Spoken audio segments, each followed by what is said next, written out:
Breaking news Jagan CM కావాలని party కోసం పనిచేసిన వ్యక్తి విజయసాయి అన్నారు మాజీ మంత్రి కాకాని గోవర్ధన్. ఎంతో మంది కుట్రలు చేసినా ధైర్యంగా ఎదుర్కొన్నారని చెప్పారు ఆయన.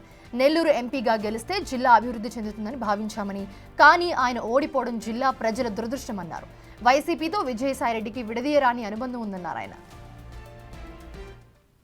మా పార్టీకి సంబంధించినటువంటి కీలకమైనటువంటి వ్యక్తి ఆయన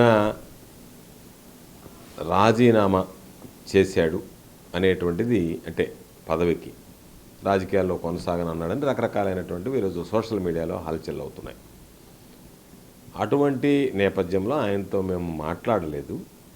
ఏది ఏమైనా వైఎస్ఆర్ కాంగ్రెస్ పార్టీకి కీలకమైనటువంటి వ్యక్తి, వైఎస్ఆర్ కాంగ్రెస్ పార్టీ ఆవిర్భావం నుంచి వైఎస్ఆర్ కాంగ్రెస్ పార్టీ కోసం కృషి చేసినటువంటి వ్యక్తి, జగన్మోహన్ రెడ్డి గారు ముఖ్యమంత్రి కావాలి అని చెప్పి కలగనటువంటి వ్యక్తి, మరలా జగన్మోహన్ రెడ్డి గారిని ముఖ్యమంత్రి చేయాలి అనేటువంటి ఆలోచనతో పనిచేసేటువంటి వ్యక్తి.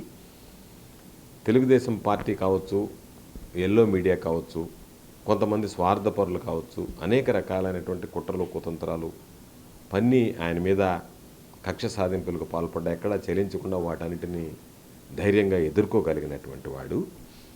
మేమందరం నెల్లూరు పార్లమెంట్ సభ్యులుగా వస్తే నెల్లూరు జిల్లా ఆయన నేతృత్వంలో ఆయన యొక్క ఆలోచన విధానం, కష్టపడేటువంటి మనస్తత్వం మరింత అభివృద్ధి చెందుతుంది అని చెప్పి ఆశించాం. కానీ దురదృష్టం, ఇది నెల్లూరు జిల్లా ప్రజల దురదృష్టం. అటువంటి వ్యక్తి ఆ రోజు పార్లమెంటు సభ్యుడిగా గెలుపొందలేకపోయాడు. కాబట్టి ఏది ఏమైనా సరే ఒకసారి ఆయనకు సంబంధించినటువంటి దాంట్లో పూర్తి వివరాలు తెలియకుండా స్పందించడం సబబుగా ఉండదు. కాబట్టి మరలా చెప్పేటువంటిది, ఆయన వైఎస్ఆర్ కాంగ్రెస్ పార్టీలో అంతర్భాగం, వైఎస్ఆర్ కాంగ్రెస్ పార్టీలో కీలకమైనటువంటి వ్యక్తి, కీలకమైనటువంటి నాయకుడు. తప్పనిసరిగా ఆయన వైఎస్ఆర్ కాంగ్రెస్ పార్టీలో ఆయన ఆలోచనలు, ఆయన సూచనలు, సలహాలు అన్నీ కూడా తీసుకోవడం జరుగుతుంది.